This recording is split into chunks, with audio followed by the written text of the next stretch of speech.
จะมาแนะนำวิธีการติดตั้งโปรแกรม Bitnami สำหรับการใช้งาน WordPress การที่เราต้องจำลองเครื่องเซิร์ฟเวอร์ของเราให้เป็นเว็บเซิร์ฟเวอร์นั้นเพราะว่าตัวระบบเว็บจะทำงานบนเว็บเซิร์ฟเวอร์เท่านั้นการติดตั้ง WordPress ผ่านโปรแกรม Bitnami เป็นตัวติดตั้งที่ง่ายที่สุด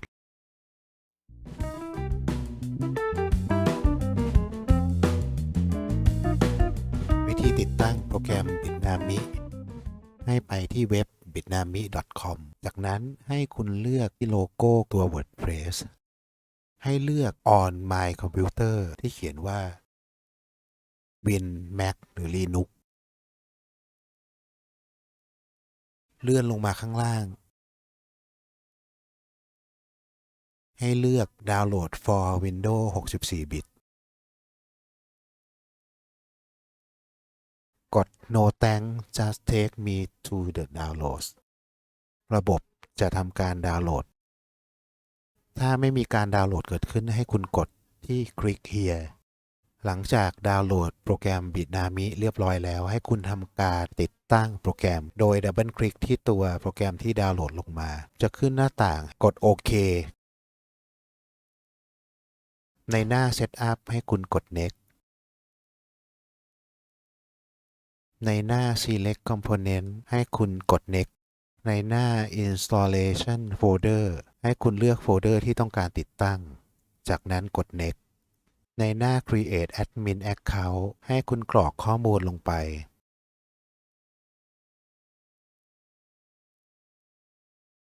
Username กับ Password ต้องไม่เป็นชื่อเดียวกันจากนั้นกด Next ในหน้านี้ให้คุณใส่ชื่อบล็อกเนมที่คุณต้องการลงไป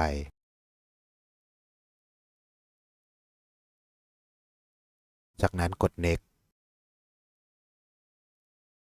ให้คุณกด Next ไม่ต้องติ๊กถูกที่กล่องข้อความในหน้า Display WordPress ให้คุณเอาเครื่องหมายถูกในกล่องข้อความออกให้คุณกด Next ให้คุณกด Next ระบบจะทำการติดตั้ง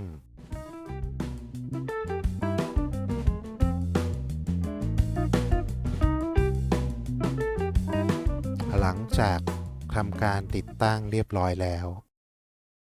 ให้กดที่ Finish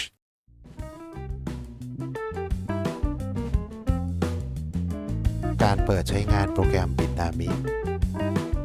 ให้เราเปิดโปรแกรม Bitnami โดยเลือกที่โฟลเดอร์ที่เราได้ทำการติดตั้งโปรแกรมเอาไว้จากนั้นให้คลิกเลือกที่ไฟล์เพื่อเปิดโปรแกรม Bitnami เมื่อเปิดโปรแกรมขึ้นมาแล้วให้เลือกไปที่แท็บ Manage Server ในหน้านี้จะแสดงข้อมูลของ Server MySQL Database มีไฟสีเขียวแสดงว่าระบบกำลังรันเราสามารถใช้งานได้แต่ถ้าต้องการปิดให้กดปุ่ม Stop ให้ไฟกลายเป็นสีแดง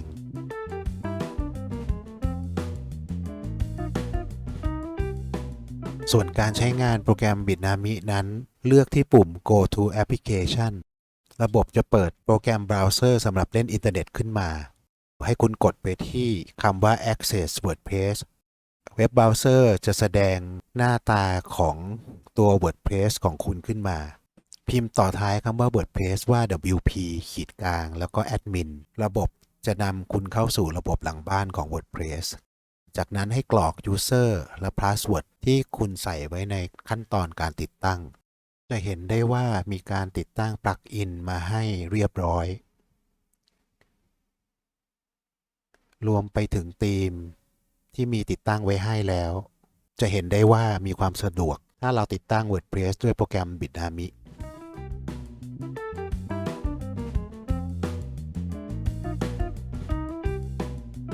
เมื่อคุณใช้งานโปรแกรม Bitnami เสร็จแล้ว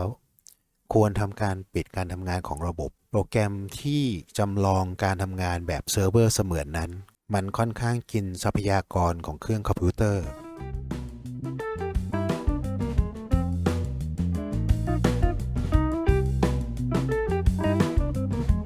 ก่อนทำการ uninstall โปรแกรม Bitnami คุณต้องแน่ใจก่อนว่าคุณได้ปิดการทำงานของตัวโปรแกรมเรียบร้อยแล้วจากนั้นให้คุณไปที่โฟลเดอร์ที่คุณติดตั้ง Bitnami เอาไว้ให้เลือกไฟล์ uninstall